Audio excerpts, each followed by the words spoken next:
gonna go live, and we're live.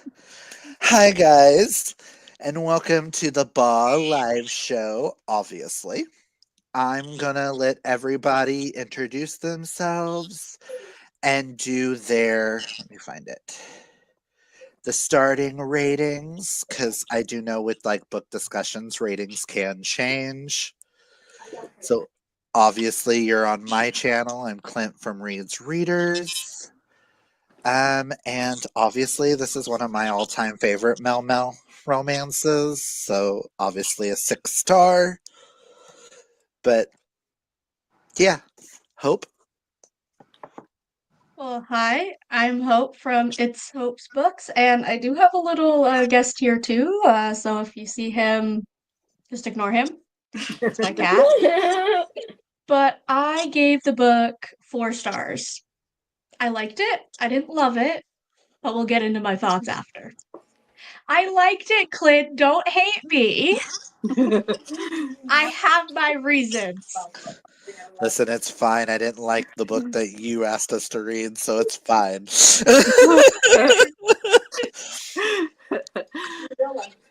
We go next? Okay. Yeah. Lori from the Chatty Bookworm. I gave it 6 stars. I loved it. Probably one of my favorite books of the year. Probably top 5. And then to Mandy. Hi, I'm Mandy from the Autumn Reader, and I gave the book 5 stars. And I agree with what Lori said. It is definitely going to be in my top 10 books for the year. It was fantastic. Yay! Yay, I'm so happy. This book was such a win across the board. It was so good. I Shockingly, loved for it. once, I have the lowest rating, I think, on a live show. I was just thinking that. Okay, so the questions that I have, majority are just like basic questions because I tried to hunt actual like in-depth questions and I couldn't really find any. But if anybody, when we get through to a point, I'll have a spot where if anybody has like any questions that they want to bring up, that works too. We do have a couple of comments. Just want to say thank you to the Sony readers for stopping by. They're currently doing a live show right now, so both Karina and Dana just wanted to wish us good luck on our live show. Hi, Tori. Hi, Tori. Speaking of Tori, I need to grab that for later. I mean, Tori will be joining us next month Yay! with our December pick, or next month. This month, it's it's December 1st. I'm Don't excited. remind me. And that is perfectly fine, Tori. November kinda attacked all of us and kicked all of us in the rear. I mean, this is the only book I read in November, so I get that. I read a total of 8 books, which is very low for me. Yeah, that's not a lot for you. So, first question, any thoughts on the writing style? Positive, negative, any of that? I personally really liked it because it was simplistic without being too simplistic. Because there's some books where it's just so simple that it's like boring, but this was like simple but entertaining. Yeah. I figured this one really wouldn't have a lot of answers. Just gotta throw that out there. I felt like it flowed really well, especially for being two authors, because a lot of times when you get two authors, their styles kind of clash a little bit. Oh, yeah. And this is the first time I've ever read anything from Elle Kennedy or Sarina Bowen. So I didn't really know what to expect because with their, writing style, but I felt like it flowed really well, and I felt like, the story as a whole came together really, really nicely, and each chapter flowed into the other one very well. Well, if you love this, I highly, highly, highly recommend the Hymn series by them. That series. I'll have to check it out. Oh, It's it's so amazing. good. Hockey romance, Oh, top tier hockey romance. stop. I love hockey romance. I'm currently in the middle of the spin-off series of that. Mm. I still need to read, is it Stay? Yeah, because I've read Good Boy. And if you like those, then Sarina Bowen's The New Guy was a really good success for being our very first BAA book. I'll have to check that one out too. I added a couple of her books to my TBR this morning after I finished the book because I was like, okay, I need more of this person's writing. Oh, and if you like hockey romance, The Deal by Elle Kennedy. Yeah, that one's been on my TBR for the longest time, and I just have not gotten around to it yet. I still need to read books 3 on, but The Mistake is in my top 20 of the year. Ooh, I need to read that one soon. Okay, so thoughts on the characters. We will start with Keaton, or AKA Lobster Shorts. Lobster Shorts. I love it. I love that. Honestly, I love the nickname. Honestly, yeah, it was the nickname was so entertaining. It was. My thoughts on his character, like, I feel like he was written to be very shallow and like kind of like disconnected from reality in a way, but the more you read and the more you get to know his character, you realize that he is a very flawed and complex character, and he's not as shallow as he first comes off to be. And I feel like a lot of that is like armor in a way, because he does have the issues with his father and trying to live up to his expectations. And I feel like a lot of that is him putting on a show, not just for himself but for everybody else around him as well, to make it seem like he has it more together than he actually does. Agreed. I agree with that. It's especially also like because he has that armor at the beginning where he's in some ways closed off and like just putting on this like appearance. He has really good character development as Yeah. he's like exploring like himself and like, oh, the possibility of this threesome with another guy, and then realizing, wait a second, it allows for him to have really good character development. And honestly, Mm-hmm. some of the best character development I have read in a little while. Yeah, I agree with that. Yeah. Because he goes from being almost like not nothing can hurt him because he has his dad and like his insecurities, but goes from having those insecurities and being scared of them to almost embracing them like he's embracing his sexuality. Yeah. Yeah. Yeah, definitely. Okay, Yeah. what about Luke? Definitely my favorite. Yeah. Agreed. I cried a lot in his towards the end. I did too. I was not expecting it to make me cry, but the book definitely made me cry towards the end of it, because I was like, I had so many conflicting emotions. Like, Luke, for me in the beginning, he kind of seemed just like very standoffish and very kind of cold in a way. And, you know, it doesn't really make sense at first, but then again, the more you read, the more it makes sense. And you're like, oh, okay, so that explains that. And I feel like his character was done very, very well. Yay. I know that I definitely related to Luke in some ways with the kind of like, not to like put my parents on blast, but like kind of slightly crappy upbringing. Definitely nowhere near as bad as him. Yeah. But like, especially like the money struggles, the like of how it almost felt like he had to raise himself because his mother couldn't. Like I felt that on like a personal level because like even though my parents were great and like they did try to raise me well, I felt like after a certain point I was taking the lead on that, kind of like Luke was, of how he was just like, I'm doing what I need for me.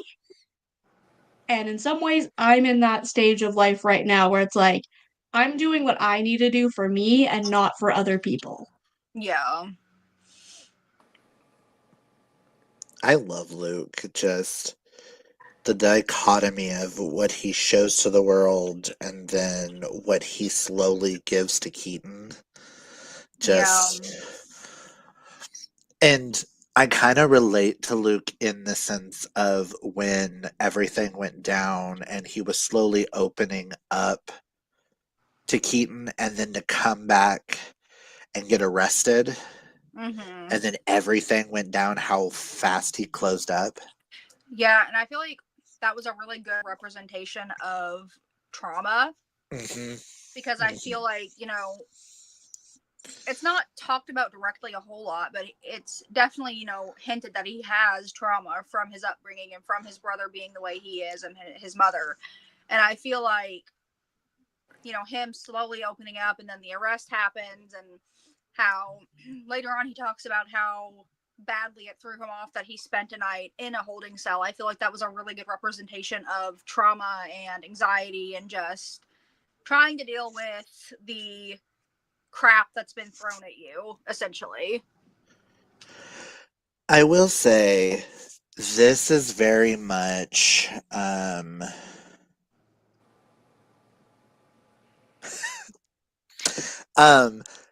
I will say where was I going with this? Hold on. Sorry, that was my fault. I sent a message to Clinton. You're fine. My brain was on a track. Um must not be important what I was gonna say then, because I can't think of what I was gonna say. Um I will say, and I apologize, Hope, when I say this, the way that this book dealt with the trauma is kind of what I thought Not Quite Out should have done. Yes. Like, this was such a subtle discussion of the trauma without actually discussing it. But if it would have been more focused on that, I still feel like it would have been flushed out just like it was. While Not Quite Out tried to flush that out, but she didn't do the research. I do agree with that now that you're pointing it out. I can see that. And yeah, I think I agree with that. And that's where my brain was trying to get. I was like, I'm not trying to dog on another author when I say that. It's just this shows that Sarina and Elle kind of they've dealt with that type of trauma, or they've seen that kind of trauma happen, or they've done the research, because it's dealt with so subtly in the book, but Yeah, you it's know it's almost there. yeah, it's almost so subtle that every so often you almost don't know that it's putting that like trauma on the plate until you realize a little later on, and then it's like, oh, that little piece of information links to this a bit more, and now I understand the like not severity, but the like meaning behind that first little thing. Which made it a lot more realistic. Yep. I think that's why I love these characters so much, is you see the trauma through both their eyes. Even if the trauma's not there, like, even if what they think is happening is not truly happening, they're still going through it because of XYZ. If ABC is what they're seeing, but XYZ is causing them to see that, it's so flushed out well. And I think that's why this is one of my favorite Mel Mel romances of all time. Like with standalones, this is in my top, like probably top 5 of all time. Yep. It felt like they were real people instead of just characters. Hi, Sam. Hi. Sam. Okay, do we have any fave or least favorite characters that we would like to discuss other than Keaton and Luke? And we'll be getting into the families here in a minute, just as well. Okay, I was gonna say the thought I had was about Keaton's dad, but Okay, we'll get to that in a second. But any of the other characters stand out in positive or negative ways? I think my least favorite character, at least like in the frat house, was Judd. Yeah. I did God, not like that yes. guy. I was like, no, I get wanted him to out of punch here. him. My thing is they even discussed that there's an openly gay member of the frat already, which they've never specified who it was. Which Right. I kind of like that they never had like it. If we did enter, if we did engage with that character at any point, they never specified that that person was the openly gay person, so that it didn't play in any of the whole. Because when I first read it, I was like, oh, if they have an openly gay person, Keaton's going to go ask questions. But instead, he did it to, like, he asked the questions with Luke, and they got more in depth of them two. Yeah. Yeah. So I'm like, if Judd already knows that there's a gay person in the house, why is he acting this way now? Right. I think a lot of it is because like you said, they're not really mentioned. I think it's because like as the book progresses and as everybody kind of realizes that Luke and Keaton kind of have a thing for each other, I think it's because it's more visible and it's something that he has to live with, like in the literal sense, because he lives in the frat house, and for some reason that bothered him, and I'm just like, he's got a lot of issues here that he's got to work out, but But I'm at least happy we did see one frat member be like that, though, because it made it a yeah, little bit more realistic. definitely, Because because if like the whole frat was going to be like, yeah, we're for this, woo, that's not a true frat house. no, because it's not always like that Yeah, in no. real life. You Yeah. get, especially, people who you maybe think are your friends or people you think you can trust, and then you realize that you can't. And I feel like that is definitely very realistic. And even though I didn't like Judd's character, I do felt like he added a lot to the story, and he added a lot to making it feel more realistic and not just like a flat set of characters. Right. Yeah, and also within just like the entire frat house, I do like how there was a couple people that seemed a bit like weird when they found out about Keaton and Luke, but they ended up just being like, okay, well, there's nothing that we can do that's going to change it, so we just have to like Mhm. learn to live with it and accept it, Or Right. just which ignore it. yeah, Yeah. which like but they're not ignoring it because they realize like ignoring it isn't going to change it. Mhm. Mm-hmm. Okay, what did we think of Annika? I really liked her. I felt like she was like good for Keaton in the beginning when he didn't quite know fully who he was yet. And I feel like she, served as a good character. And I liked that she was still involved later on in the book, even after they had broken up, because I did really like her character. Yeah. I like how she was also like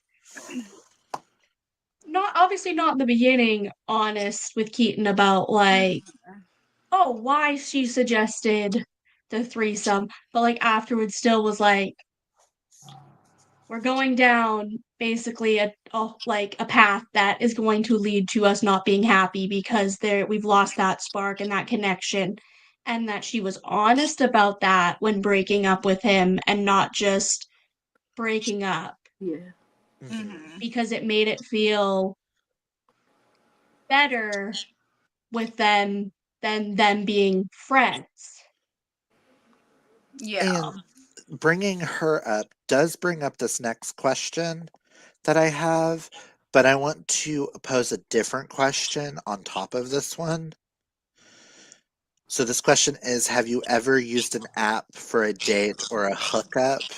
I felt like this one might be only applied to me because I was a hoe in my youth. So, but posing the question, because we're talking about Annika, do you consider Lobster Shorts and Center Three's conversations when they were trying to set up for the three-way, do you consider how in-depth the conversations got as Luke cheating? Because I didn't think of that until just now. Cheating? Keaton cheating? Or not Luke, Keaton, sorry. Yeah. My bad. I got what you meant. Anyway. I personally would say yes. If I was ever in the situation where, let's say, you suggest, like, not even just like suggesting a threesome, but like just finding out that your partner is on dating apps and is talking to somebody, like the first little bit, I wouldn't. But once you get to like talking about like your situation, sending pictures and videos, to me that is 100% cheating. And as somebody who has met every single person that I've either dated or hooked up with on dating apps, it adds that extra level of, yeah, it would 100% be cheating. Because I know how I've acted on dating apps and like things I've said. Mhm. Yeah. So, I've never done a dating app, but I think it was. You could consider it cheating. Yeah, like See, for me, I'm Arrow Ace, so no dating apps or anything like that. So like I don't really know like how relationships work super well, but I think definitely as it progressed, it definitely did feel like cheating just because he was still with Annika, and even though they thought they were doing the threesome at the time, it was definitely more like a two-way thing because he was not telling Annika about the conversation. Mhm. He was like, he even expressed that he didn't want to send her the app because he was worried she'd read the texts, and I'm like, yeah, that definitely seems like he's sneaking around a little bit. yeah, I see, agree, especially when Luke points out like, have you like actually told your girlfriend about me? And Keaton's like, no. At that point it's like, Mhm. okay, if you have to hide a conversation with anybody, whether it be on a dating app or just on any other app where you can communicate, if you have to hide a conversation, that automatically is not automatically is cheating, but like with the nature of the messages, especially, is cheating. Mm-hmm. And like, as somebody that like, I've been cheated on, right, like the person being right next to me messaging somebody else, like I get that. Like I that is obviously cheating. okay, so I'm probably going to be the oddball out here because I say yes, it is, but no, it's not all at the same time. I, coming from a gay male perspective here, the amount of conversations that I've had with questioning men who we've had really in-depth conversations like this and they have girlfriends and stuff. To me, a lot of it was posing how comfortable he could be in the threesome. Is how I initially read all the texts. Thinking back, yeah, there's moments he should have told his girlfriend a little bit sooner than he did. But if he is discovering, as someone who, when you start to discover you might actually like the same sex, sometimes it's hard to have those conversations with those they love Mm-hmm. or that they care about because that's going to change their perspective of them themselves. Or that's what we think. When you go to have those conversations, you think the person we care about is going to love you less, care about you less because you like those things. So I can see why it took him a moment to want to bring up those conversations with her. Mm-hmm. Now, the part that I have issues with is he should have handed the phone to her when they were talking and tell her everything. Yeah. Yeah, I agree with that. But at the same point, he was still trying to decide, he was still trying to figure out what works for him and what doesn't. So there's like that double-edged sword right there of, yes, it is technically the definition of cheating, Oh my goodness. Okay. but in his head he was still trying to figure out, why is he feeling this way? Why is he enjoying this conversation? Very true. Right. And that, seeing it from that perspective, that definitely makes a lot of sense because, like, I feel like with Keaton, there was a lot of self doubt in the beginning because he thought it was just a threesome with his girlfriend. He didn't really, I don't think he really expected anything major to come out of it. And so he was kind of just like assessing his own comfort levels in a way, I think. And, when it got to the point of he felt like he couldn't tell Annika, that is, I think, when it kind of crossed that line a little bit there. Agreed. Yeah. It's like I said, it's that double-edged sword of, I can't tell her because if I tell her, she'll look at me different. Right. But I should tell her because she's my girlfriend. Mm-hmm. It's that weird dichotomy right there Yeah.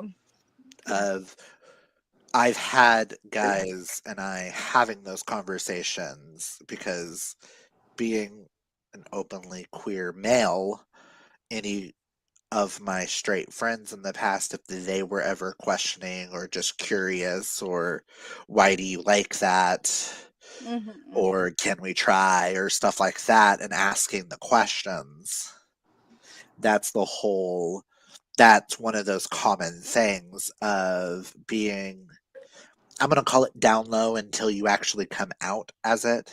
It's like, am I really liking this? But when we get to actually doing the act, I won't be able to do it. Or am I only liking this because it's like the forbidden fruit? Right.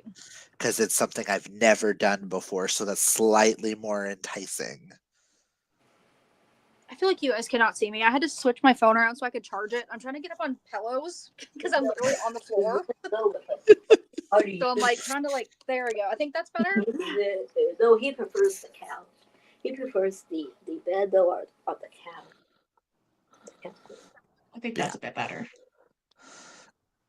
Okay, so now let's go on to Luke's family, Keaton's family, and the frat. We'll start with Keaton's family because I know Hope's got something to say.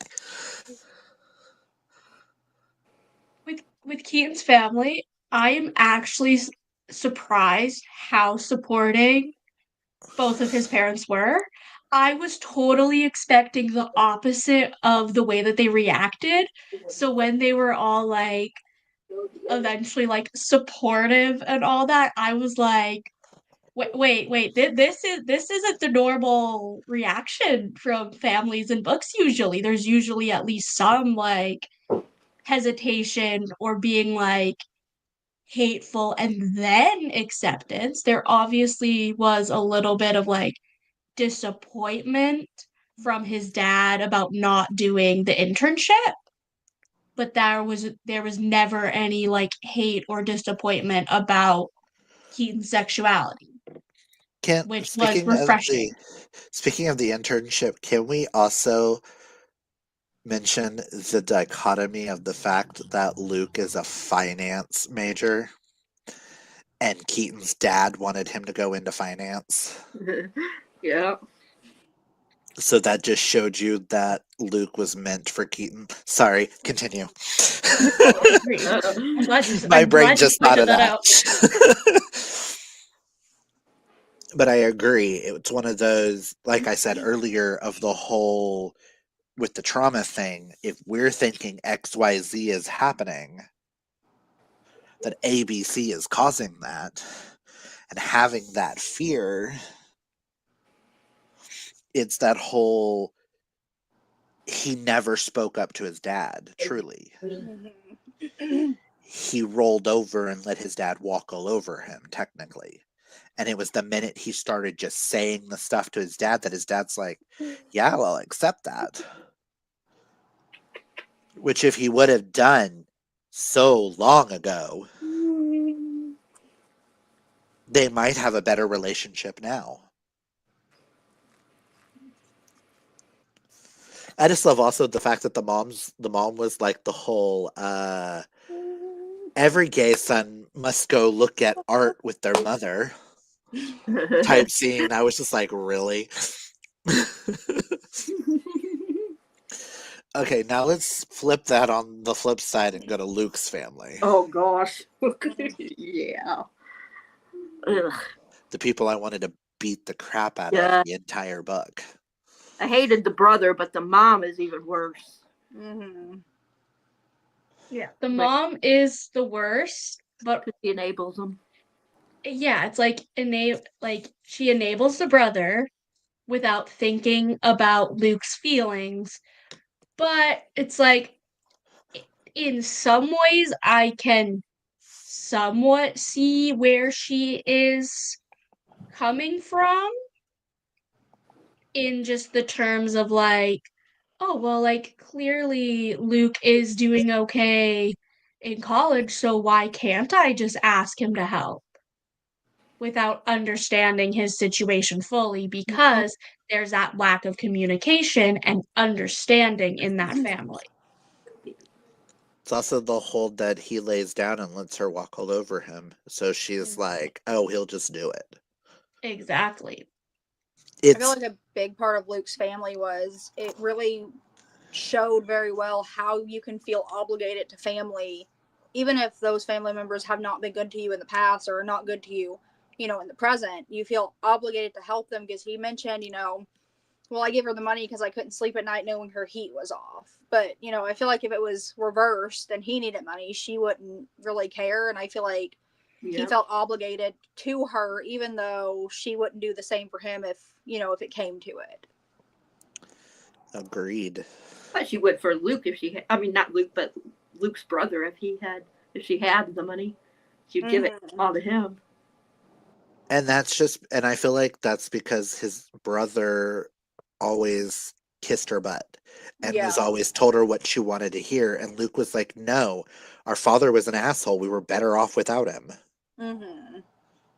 And the brother's like, yeah, he's an asshole. I can't believe he did that to us and blah, blah, blah, blah, blah type thing. So, but I also like when you look at it, both Luke and Keaton both lay down and let their parents walk all over them in two different kind of ways. And when they both stood up for themselves in the end, they both got different results. Yeah. But that shows you the differences in the parents and which parents are actually better. Yeah, definitely, because Luke cuts his mom and brother off completely, and then Keaton standing up for himself actually opened the door for him to have a better relationship with his parents and with his father, especially because his mom is not mentioned a whole lot. I don't feel like his father is the main focus because that's Keaton's main kind of issue, I guess, throughout the book is trying to live to his father's expectations while also trying to be himself. And I feel like him flat out telling his dad no, I'm not doing the internship at all, I feel like that really opened up an avenue to have a better relationship with his father and to not feel like he can't tell his father things. Okay, so we've gotten the blood family out of the way. How about the frat brothers? Minus Judd. Judd does not exist. No. Any thoughts? I feel like I for the don't most part, really have thoughts. I think for the most part they were okay. I mean, it's your typical frat. It seems like they're loud, they're obnoxious, they're kind of rude, whatever. But I feel like a lot of them came through for both Luke and Keaton towards the end. I can't remember his name now, but the one that let Luke's brother in. What is it Jocko? Yeah, that's Jocko, Jaco, however. Yeah, and when Luke was being blamed, oh, you let him in and then you let him rifle around, and he was like, no, that was me. Like, I like that he took that accountability, even though he very well could have just been kept him quiet because it's Luke's brother. I mean, it's going to be assumed that Luke is the one that let him in. So I do like that he took that accountability, and I do like how many of them came through for both of them towards the end of the book. Agreed. And I like the fact that we did get to see one other character like have a relationship off to the side with like the Claudia Yeah. and is it Travis and Claudia? Or am I thinking of a completely different set of book characters? I can't remember. I should be able to remember considering I just finished it this morning, but I can't remember. Yeah, but side characters, when they're Yeah, barely talking, you don't remember their yeah, names. sometimes that's you just true. don't remember. Yeah. I want to say it was like Travis, Yeah, it was Tim. something like that. Mm-hmm. Started with the T, that's all I know. But I like the fact that we still got like them discussing things on the side, Mm-hmm. which I know has posed a lot of people asking, are these characters in other books? And they're like, no, this is a standalone. Yeah. Okay. So do we have any favorite scenes that we want to talk about? That made us laugh, cry, whatever. The scene where Luke gets arrested and Keaton is finally like, yeah, that's my boyfriend, and they just put him in cuffs. I literally started sobbing. There was like so many emotions. I was like, oh, this is so bad. Like immediately I'm like, okay, this has to do with his brother. But then Luke being too scared to tell the police, that he had been in a hotel all weekend with Keaton, so there is no way he could have done that. And it's like, if he just said where he was, it would be fine. But at the same time, he feels like he can't. That part made me so sad. Because he didn't want to out Keaton. Right. Like, but they didn't have to say that they were doing anything, that I they know, were they could have just just been like, spending. yeah, we went to a concert. Like, they could have just left Yeah, it exactly. at Oh, we like, went out of town to go to a concert. Yeah. Like, yeah, there might have been some questions from the frat brothers of like, oh, like I didn't realize you guys were like that close, but then it's like could have just been like, oh, well, we both like the artist and both wanted to go, so decided to go together. Like, easily could have come up with a lie. Yeah. And Keaton was like, no, I'm going to tell the world this is my man, and I don't care what you think. Yeah, when he like busted into the police station, I was like cheering. I was like, yes, it's gonna be okay. That, and one of my favorite scenes is Keaton sending the message telling Luke, I'll give you till midnight to show up. Oh yeah. And if you Yeah. don't show up, I can't. I'll have to move on. I can't do Yeah, this because I love you was too my much. favorite scene.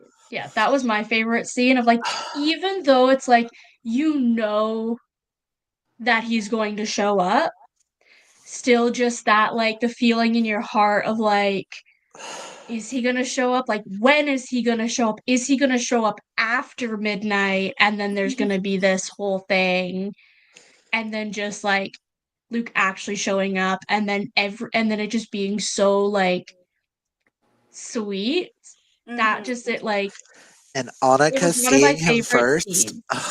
Yeah. That really made my heart just go like, okay, this is a really good ending to the book, and I am a sucker for like good final scenes Mm-hmm. or Yeah. like final chapters in books I because if need the this to be a story's not movie. wrapped up well, then I don't care the rest of the story if it's Right. not wrapped up well. Can this just be a movie? Because that's such a Hallmark movie, like I it's know. raining, confessing the feelings kind of moment I know. of running to meet them at the airport before they get on the plane type scene. I Mm-hmm. just loved that Annika, you could tell that she noticed something before he did because she just started grinning.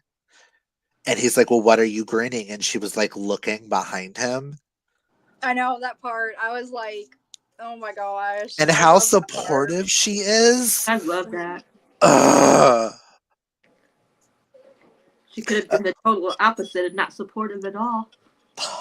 I love that she was supportive.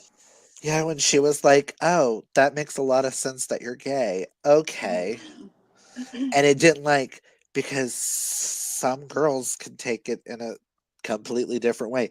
"Oh my god, I turned you gay? Oh my god, there's something Yeah. wrong with me." So I'm just glad that she didn't go that route, or she didn't go the route of, "Ew, I slept with a gay guy and run off." Yeah, or like, Yeah. oh, like it was the guy that you planned the threesome with, so that shows that you never Yeah. you Yep. never wanted to even do it just with me, you just wanted to do it with him. So glad I broke up with you, blah blah blah blah blah. And she just went, "That makes a lot of sense now." I also love the fact that when he came out to his parents, and his mom and dad were like, "Yeah, we kind of thought your relationship was very platonic. But you kept saying I should marry her." "Yeah, 'cause she'd make an amazing wife for someone one day." I was just like, "Oh, when your parents can tell things that you can't." Which is probably why the parents were so accepting of it, going, "Oh, we see how much you care for him, and you didn't with Annika. So that makes sense." Yeah. And I can't remember if it was his mom or his dad that asked him, but I did like that he was like, "Look, I just need to know that you weren't leading her on the entire time." Like, Mhm. he's still wanting to protect Keaton's feelings while also protecting Annika's feelings, because I feel like, she's been such a big part of his family for so long. And he immediately was like, "No, no, I truly loved her. It just didn't work out." So I Yeah. did like that aspect of it, because I feel like, especially after a breakup, parents can be like, we won't talk about that person anymore. We don't care about that person anymore. So I do like that he still had that protective spot for Annika, even though they were broken up. And Yeah. that her parents are like his parents, like friends and stuff, because they grew up Mm-hmm. together. So they felt very protective of her too. And I Yeah. loved that. Yeah. So, any horrible scenes that we want to talk about? I don't think there were really any horrible scenes. Like I said, the scene where he gets arrested, that made me cry.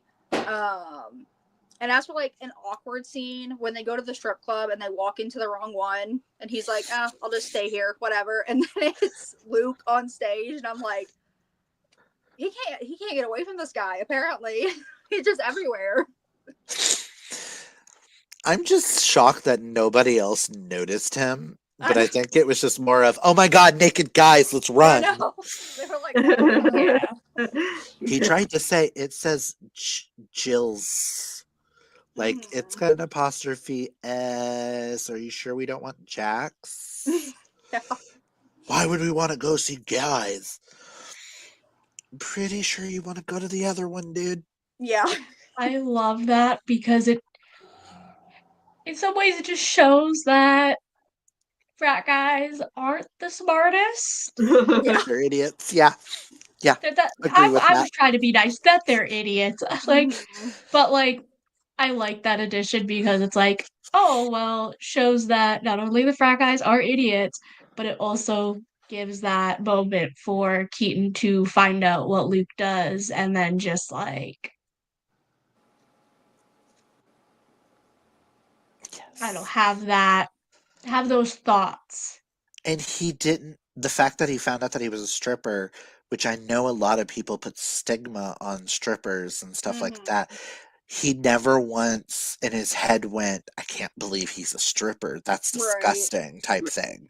He went, "Oh, Like, oh, that's the Yeah, hi. he's like, oh, okay, that makes sense of why he's so in shape and like Mm, I I like like what it. I see. Maybe Yeah. I like it a little more than I should." well, the funny part to me was when Luke came home and he was playing Sam Smith in his bedroom, and I was like, oh my god. I Bless was dear like, of Lord. all people. I know. I was just Okay, so did anything in this book shock you? Mm, I don't think anything really Ye- shocked me. Well, I take that back. I cannot read social cues for the life of me. So this whole time I was like, oh, okay, she wants to have a threesome for her birthday. That's cool. And then she reveals she doesn't, and I'm like, wait a minute, wasn't that the whole point of the book? So I guess I was kind of shocked. I agree with that. She was kind of like trying to hint to him that, like, no, I don't want the threesome. I just want our sex life to be better. And I was like, wait a minute, I'm confused. I've never had any of my girlfriends suggest to their boyfriends, let's have a threesome to get them to want to have a better sex life, to try something else. Right. They're all like, no, we want to actually have a threesome. Like, that's what I thought was, happening at first. And I was like, oh, okay. But then she backed out. And I was like, oh, okay, she got nervous. And then, later on, he's like, oh, she dumped me. I was like, oh, that was a 360 from what I thought was going on. And then she revealed the real intentions behind it. So that I think that definitely shocked me a little bit, because I was like, oh, that's not at all where I thought this was going. Yeah, I agree. I thought that it was going to be like, oh, she was planning, like, wanting to do the threesome. They were, like, gonna go to the hotel. I thought maybe Luke was gonna show up and it was going to be Keaton that was gonna back out. Mhm. And then maybe, like, a couple days, like, a little bit of time would pass, and then him realizing, wait, no, I actually like that it was Luke that showed up. And then him breaking up with her.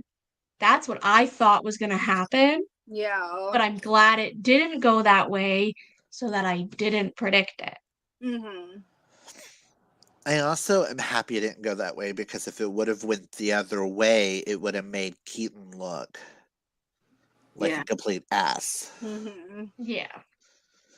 But I also, just because I remembered it, there's a moment where Luke checked out Keaton's ass before he ever knew Keaton was Lobster Shorts. Mm-hmm. He's like, even in his head, he's like, yeah, he may be an asshole, but I can still look at that ass type thing in his head. And I went, hey, like you.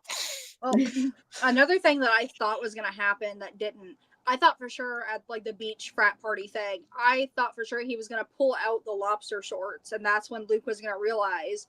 And then he was like, oh no, those aren't even here. And I was like, okay, so that's not how he finds out. Yeah, I was wondering that too the first time I read it. Mm-hmm. Any others besides the parents being super, super accepting? A lot quicker than even I was like a 180 with the dad. I feel like the dad was more disappointed he didn't want to do the internship than anything else. I know, right? Like, Yeah. I feel like he was just like more upset about that than anything else that he He's revealed. like, you don't want to take over my company? Dang it. And he was like, no. At least he'll still have his son take over it, just it'll be his son-in-law. Yeah. Yeah. Yeah. Okay, because I know some people highlight and all that stuff. Any major quotes that stood out to you guys? I had my for Kindle, so I me. didn't do any highlighting because for some reason I have a really old Kindle. It's in from 2019, so it does not save my highlights. But I know Lori tabs everything, so a lot of times this question's for Lori. Let's see if I can find any. I know I have some, but I can't remember which they are. I'm double checking if that I didn't, but I don't think I did. As y'all are doing that, I will state I do enjoy the fact that the new edition had additional stuff in the back Mm-hmm. that had the text conversation at the back for that bonus round. Oh yeah. Because when I read this the first time, we didn't have that. So that made me fall in love with the characters slightly more. Yeah. I like the one with the cliffhangered me when he was asking him to his homework was to I don't know if I can say it on here, so but it's on page 21.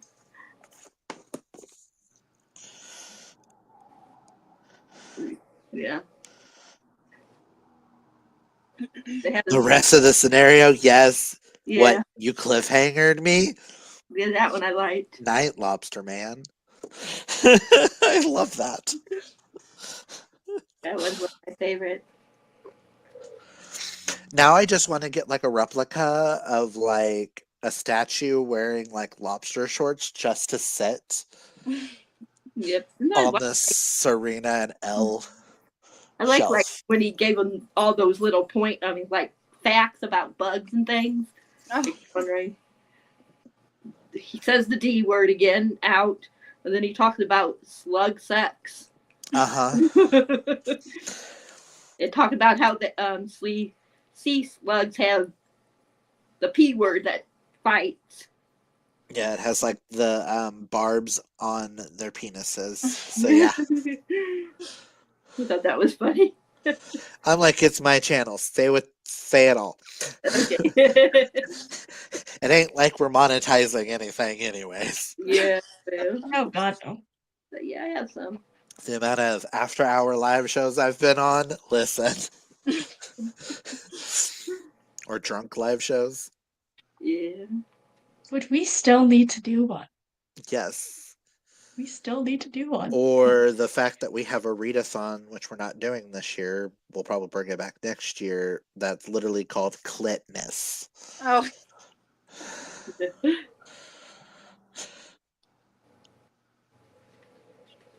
Which all stemmed from me misreading something off to the side. oh my Yeah, gosh, you that's funny. misreading Clintisms. Clintisms as Clitmas.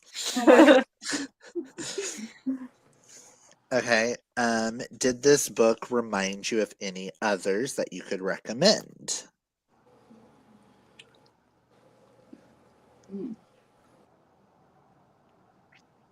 All I know is Luke and Keaton reminded me a lot of Wes and Jamie from him. Yeah. But that could also be because they're the same authors. Same author. So Yeah.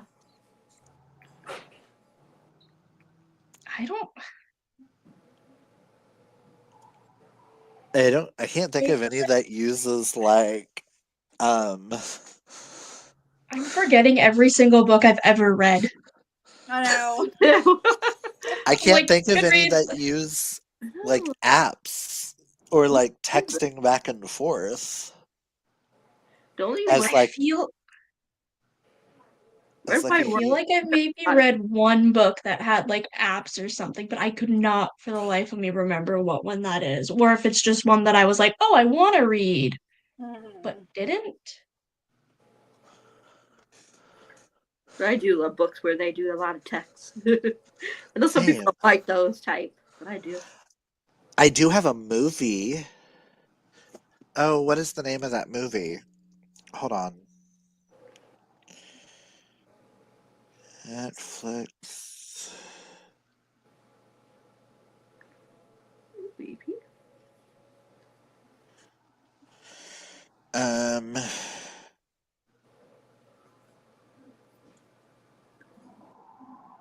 Where is it? Alex Strangelove on Netflix. Would highly recommend if you loved this.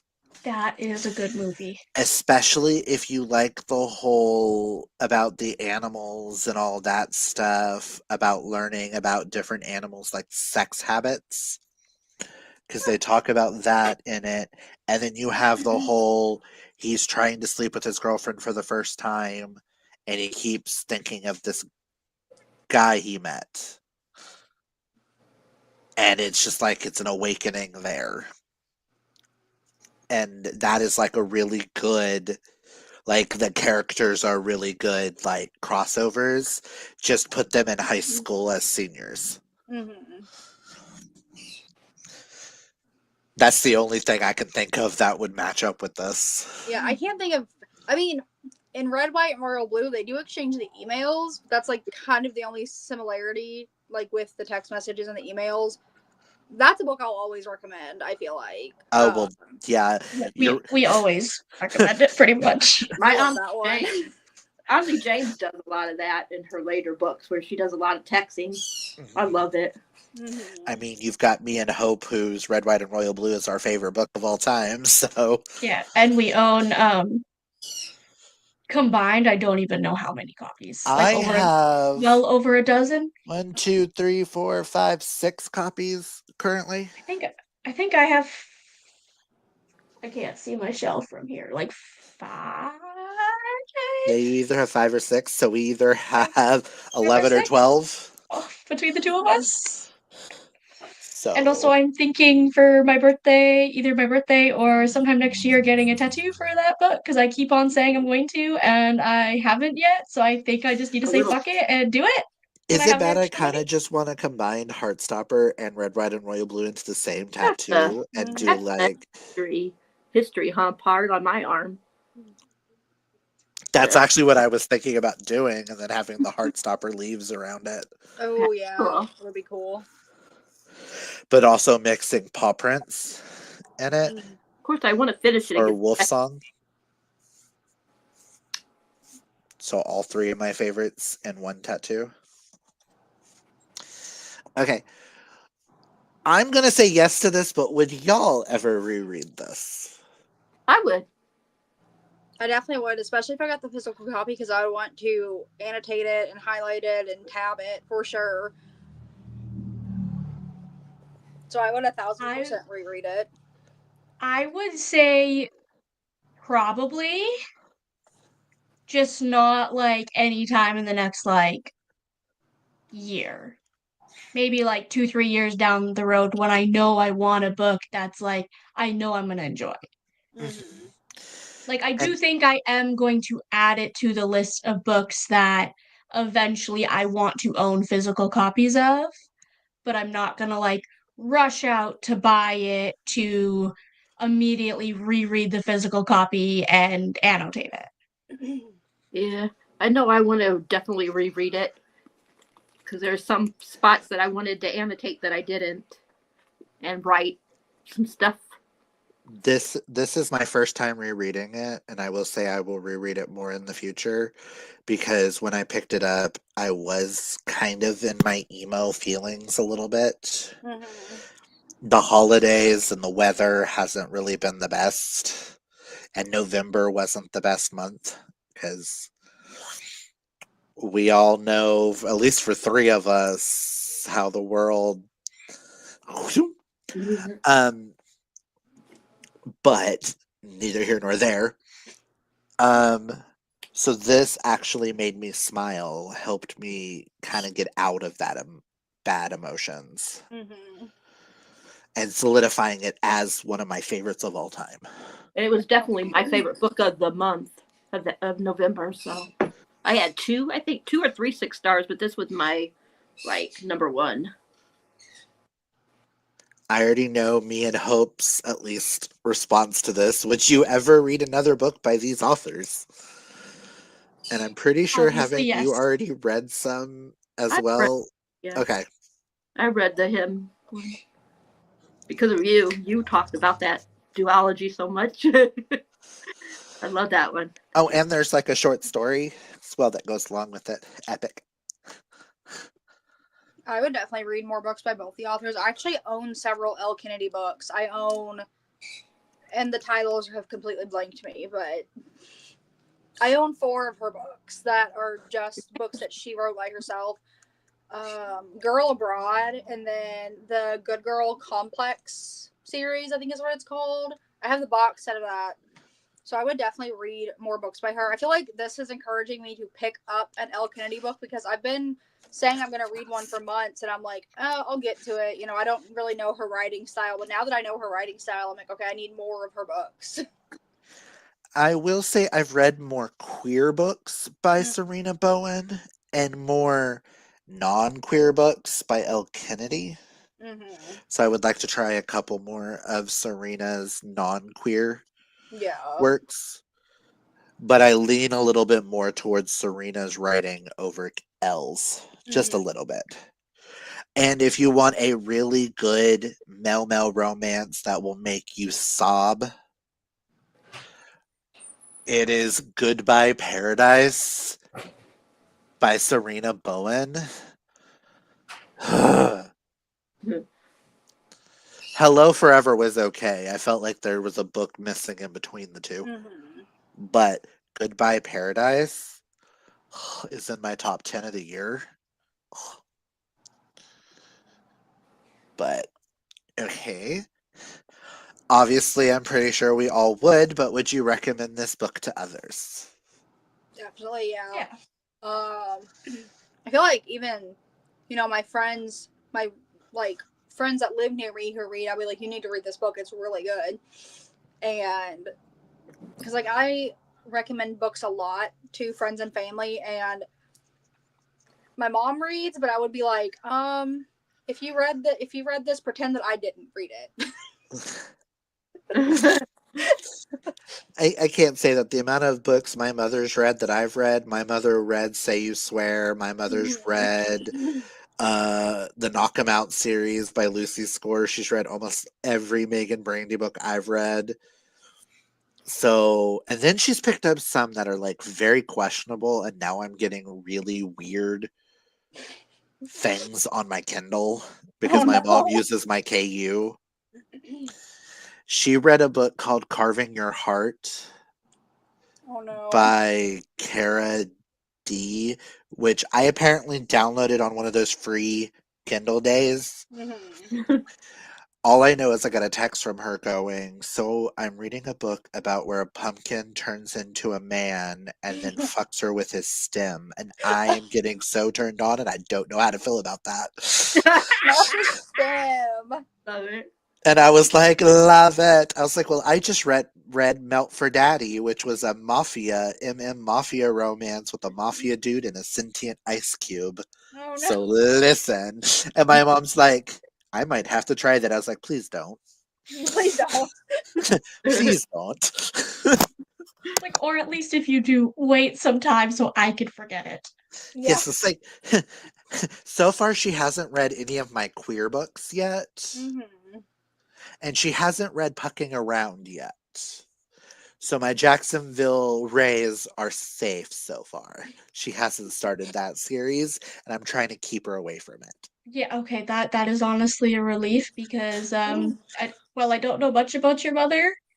I in some ways I do not want to see her reaction to that in like the best way possible because I'm like, ooh, I that would be mean, questionable. my mother and I have a weird relationship where she has called me for sex advice once. So with one of her exes. So but on the flip side of that, anytime she plays Cards Against Humanities with my grandmother, I always get called and I'm the one that has to explain a card.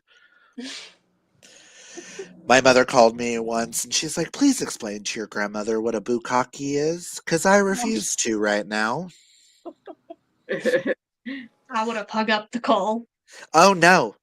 They asked for it, so I went into full detail what it was. Oh no. And then my grandmother's like, have you ever participated in that? I was like, I am not at liberty to answer any questions about my own sex life, okay? We're leaving me out of every equation. But to answer that question, no. But we're leaving me out of every question. Okay, cool, bye. Just because I know what it is does not mean I've done it. So, do we have any lingering thoughts, questions on the book?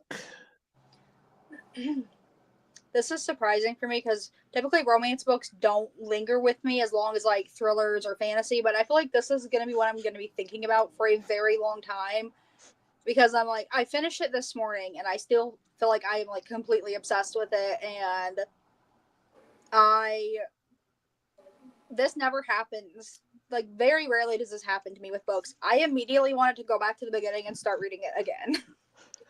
Yay! And it was just like, I was so sad when it was over. Like, I literally sat there and I was like, that was so good. Like, I said that 4 or 5 times out loud.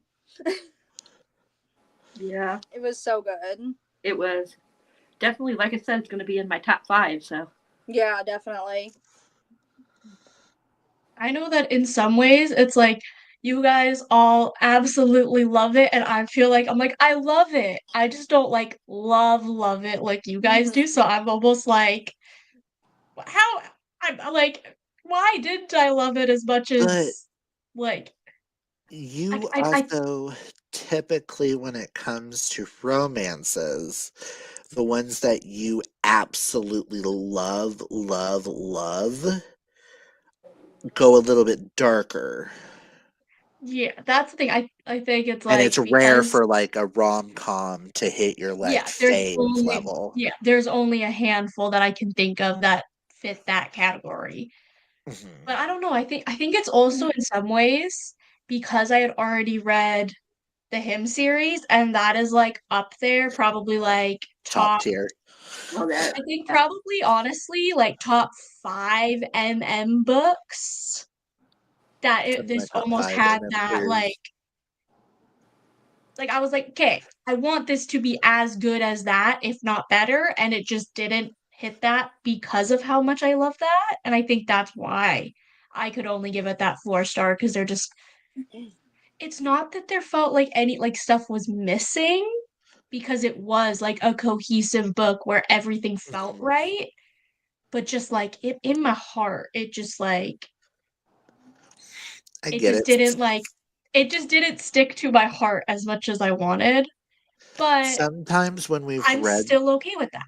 Yes, see, sometimes when we've read something else by an author and that hits us so hard that when we're reading other things, even though we're not comparing, when it comes to our ratings, if it doesn't hit our hearts the same way, we can't give it the same Yeah, rating. yeah, it's like So I get it.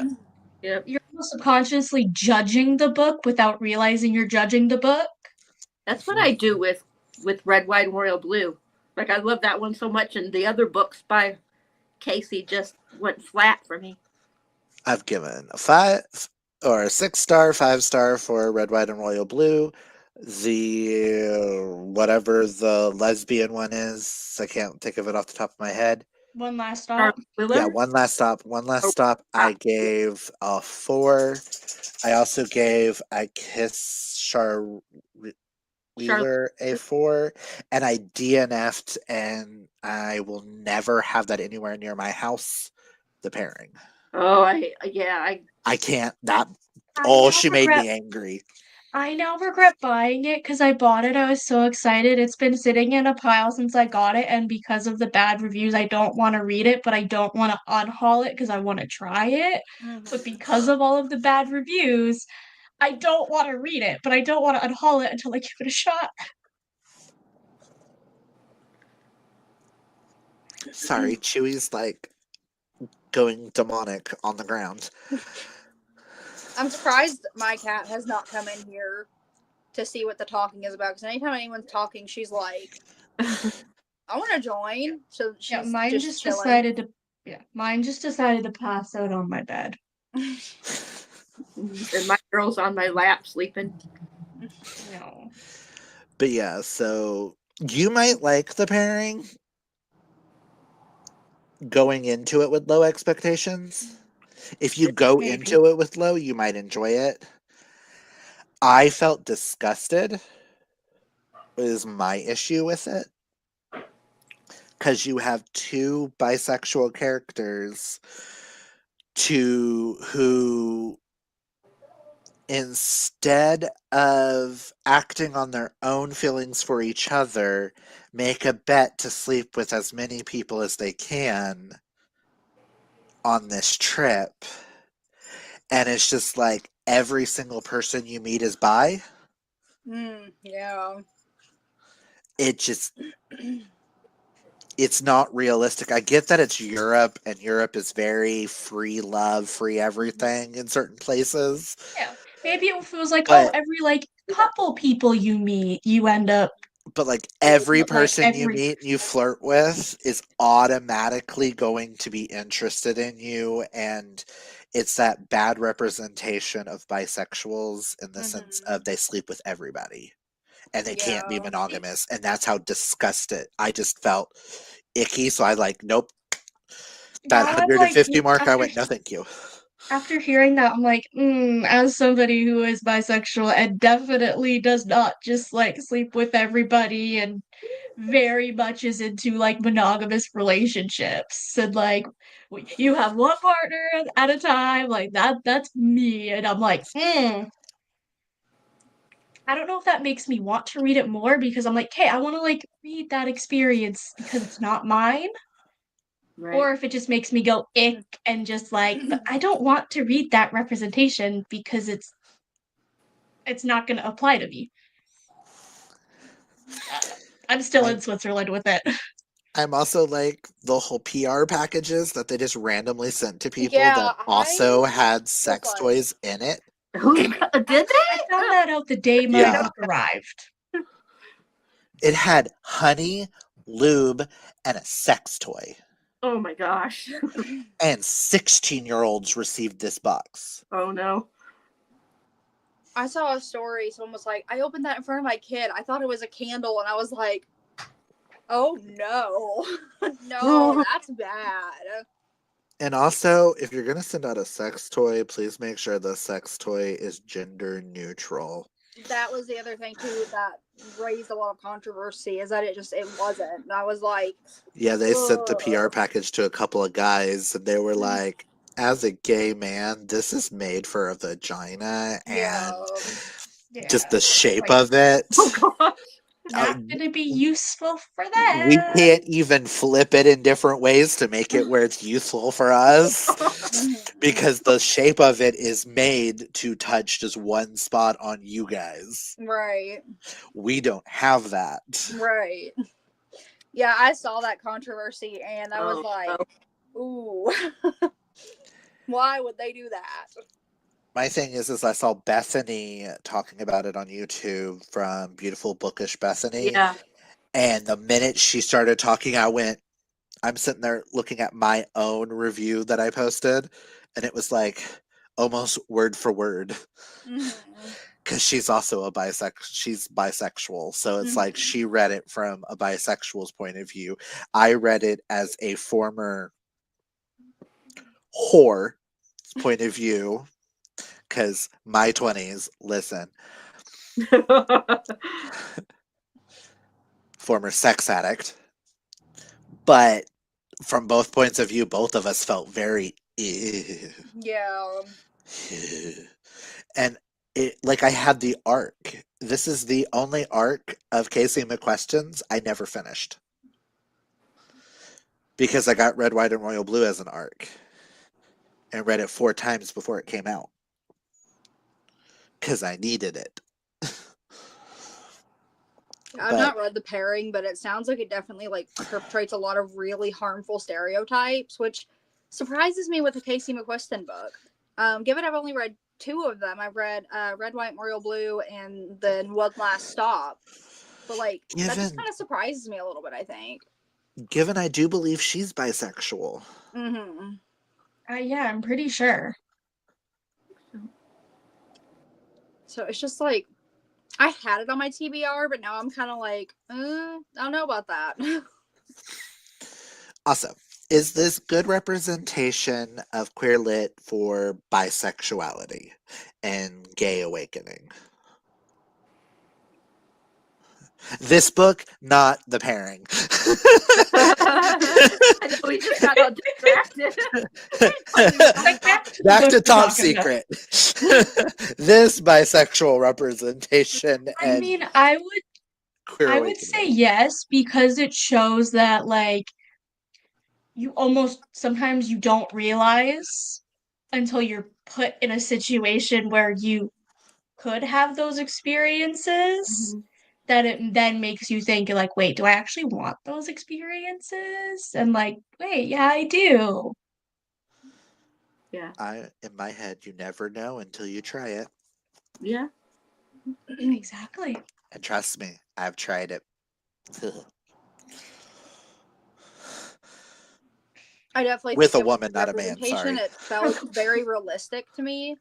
Like the struggles they went through felt very realistic. It didn't feel like it was too, out there to not be able to believe that these are like real struggles that, real people that aren't book characters deal with every single day, and I feel like it was handled very well.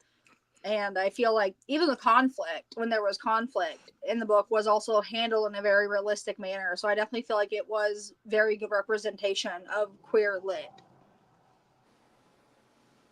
Yay. And did anybody's ratings change? Mine did not. It's still a 5. Actually, you know what? No, it's a 6-star. Yay. The more we talked about, I'm like, no, I'm still obsessed with this. We're raising it up a star. It really was. It really was a 6-star. Mm-hmm. I don't know. Mine's still a 4. There's like the tiny part of me that's like, oh, it could be a 4.5.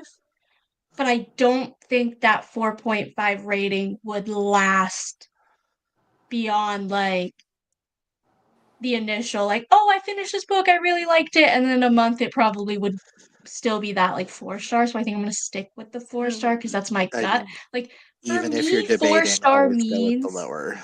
yeah, it's like, for me, a 4-star still means like, I really liked the book. I would recommend it to somebody. I would probably buy a copy, probably reread. Like, a 4-star is still a good rating for me for a book. And so it's like, I think I'm still with that. Yeah, because sometimes a 4-star for somebody could be a 5. Could be really a 5-star for them. Mhm. Yeah. Or if something was just a little bit different, it could have changed it to make it a 5. Mm-hmm. Yeah. I'm also thinking about like, I've had only a couple of like 5-star reads this year. And I'm like, this doesn't quite reach that, like what the other 5 stars did. It's like, like a little bit behind that. Like I still enjoyed it, but it's not that 5-star like the rest that I gave this year. Mm-hmm. I am a little sad that this was a reread for me because rereads don't qualify for my favorites of the year and stuff like that. It like if this wasn't a reread and it was like the first time, this would be in my top 5 of the year. Yeah. Definitely in mine. See, this book probably will be in my top 10 books of the year, but that's because I've only read like 20 some books. So it's still going to be in like my top 10 of the year. It'll just probably be like the bottom, like, Mm-hmm. I don't know, maybe like an 8 or a 9, but it still probably will be up there because it's still a good book compared to some of the other books I read this year. Some of the other books I read were freaking crap. Lots of disappointments this year. Listen. Honestly, my like tagline for this year is like disappointed but not surprised. So, don't forget everybody to join us next month for the Holiday Trap, I did. which is a gay guy and a lesbian switch houses for the holidays That sounds and so find their good. loves. It's like the movie Holiday, Oh, I love that movie. but with queer characters Oh, I'm and gonna have to read finding that your book. community. I'm gonna have to read it. And we will be joined by Tori from Tori's Audio Worm, which I can never think of your channel name, Tori. Every time I'm I the go same to way. every time I go to mention Tori, I can never think of her channel. Also, everybody be on the lookout for Wednesday. Will be our next set of announcements for January, February, and March. And you may or may not see Mandy's name pop back up. I'm excited. Yay. And because Hope's here, and I don't know if Hope has seen this, but do you see what I'm currently reading? I know that you posted in the group chat about it, but I'm like, that, yeah. so if I ever come visit you and it goes missing, I did not take it. Just putting it out there, I did not take it. Oh, baby. And the art print. I like that. So pretty. I will say I am 207 pages in, and this has potential to be my favorite book of the year. Ooh, cool. I'm really excited about that one. I feel like this has potential for me to love it more than Pucking Around. Not me just looking up when it comes December out. 17th. Yeah. Thank 17. you.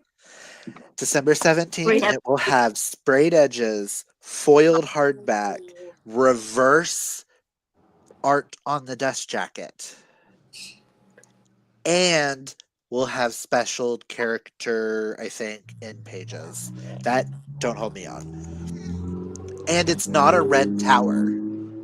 Yay. There's a lot. There's too many red towers. I'm like, but when we're seeing all the sprayed edges, it's typically red tower that's going above and beyond. It's Arrowin. Is it possibly stupid when I get my next paycheck to pre-order it and spend $39 on it? No, not stupid at all. Mm-mm. Okay, I will write that on my list of things to buy when I get my next paycheck. I will say the one thing about the arc that does slightly confuse me is you see right here at the top, where is it? If I can show it, it shows right here, December 17th, 2024. You see right here, December 17th, 2024. You see right here, January 2025. I'm guessing that's maybe when it was supposed to come out. Then why would the other two spots say?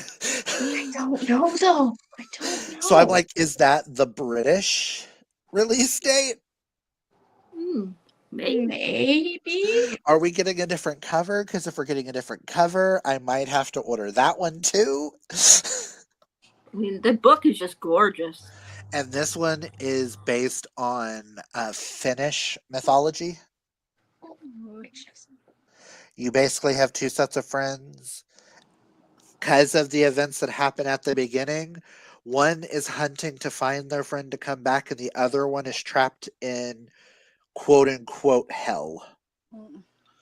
Finish's version of hell. And it's them two trying to save the world and coming back together. I don't know how sapphic book one is going to be, but I think it's going to lead up to book two having the sapphic relationship.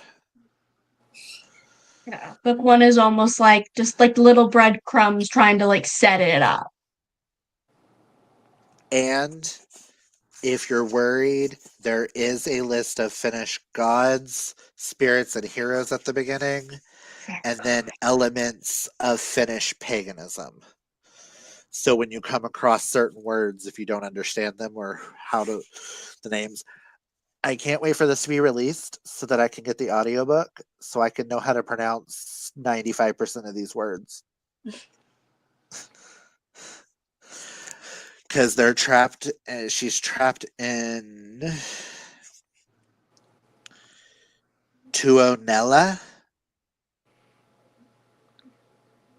Tuonela. Tuonela. The Finnish underworld. Sure. An underground realm surrounded by a river where all souls go to find eternal rest.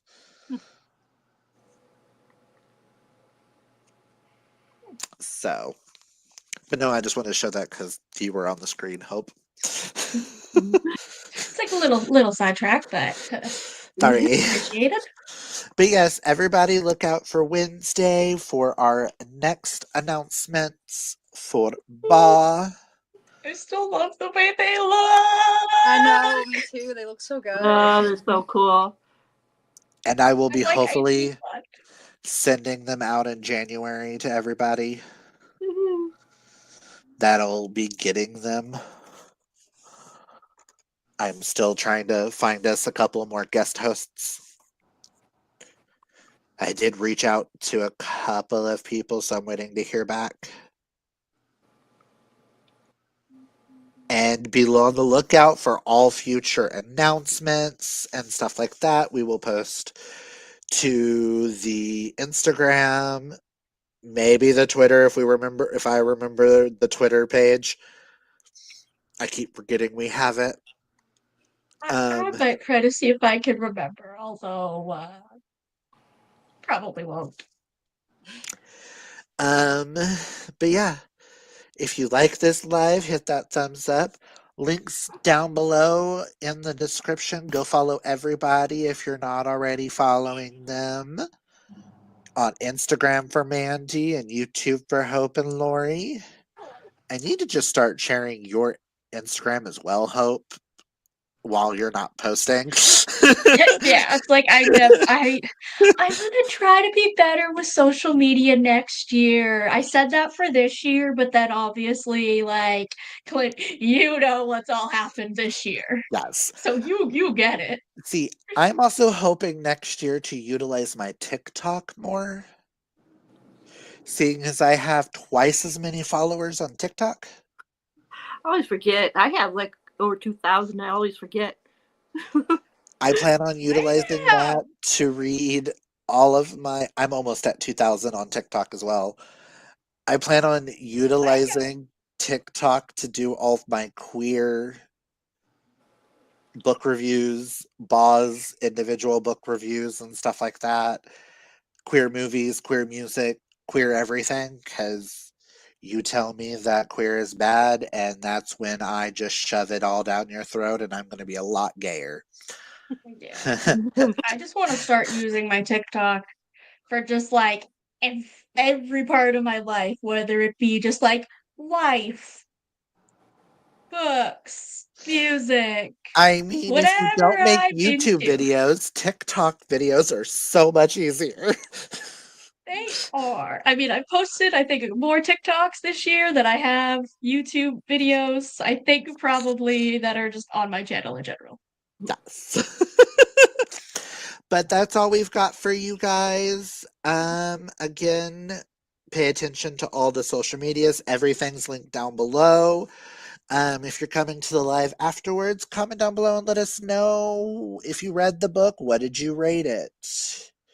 Also, comment and let us know a queer book that you would like us to read in the future. Yeah. It won't be for 2025 because I have that entirety of the list created. A little I sneak peek, spent if you will. I spent far too long online looking at reviews and ratings and descriptions. And even I'm unsure about a couple of them, so I don't even think I'm going to like a couple of them, but I thought that was interesting. Yeah. I Cool. don't want to just put Them all. I didn't want to put just on there books that I would go, oh, this is an automatic 5-star for me. No, I kind of want that challenge. So I think the one that I'm the most scared for is August's. But My birthday month, of course. but that's all we've got. Remember, guys, embrace your inner rainbow, take care of your mental health, and have a fabulous day, month, year, whatever it is. And we'll talk to you later. Bye. Bye. And in broadcast, in broadcast, in broadcast.